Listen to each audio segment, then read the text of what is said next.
Hi friends, எல்லாம் எப்படி இருக்கீங்க? எல்லாரும் பிரேக்ஃபாஸ்ட் ஆச்சுங்களாங்க? இன்னைக்கு நம்ம வீட்டில் ஐஸ் பிரியாணிங்க. நைட்டு ரைஸ் மீந்துடுச்சு. நைட்டே தண்ணி ஊற்றி வச்சுட்டு காலையிலே பாருங்கள் நல்லா தயிர் போட்டு சூப்பராக கரைச்சிருக்கேன். இப்போ இதுக்கு சூப்பரான ஒரு சைட் டிஷ்ஷுங்க வச்சு சாப்பிட்டா அவ்வளோ டேஸ்ட்டாக இருக்குங்க.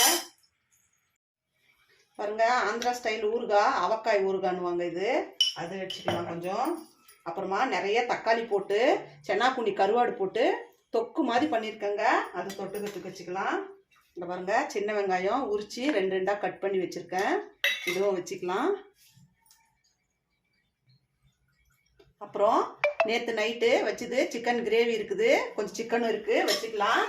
இது எல்லாம் தொட்டுக்கிறதுக்கு சைடிஷுங்க. இது வந்து நம்ம வீட்டில் ஐஸ் பிரியாணி. இன்னைக்கு இந்த மாதிரி சாப்பிட்றதுக்கு யாருக்கெல்லாம் பிடிக்கும்னு மறக்காமல் கமெண்ட்டில் சொல்லுங்கள். நீங்களும் வாங்க, இந்த அருமையான பிரேக்ஃபாஸ்ட் சாப்பிடலாம். நான் உங்களை இன்னொரு வீடியோவில் பார்க்குறேன். பாய்ங்க.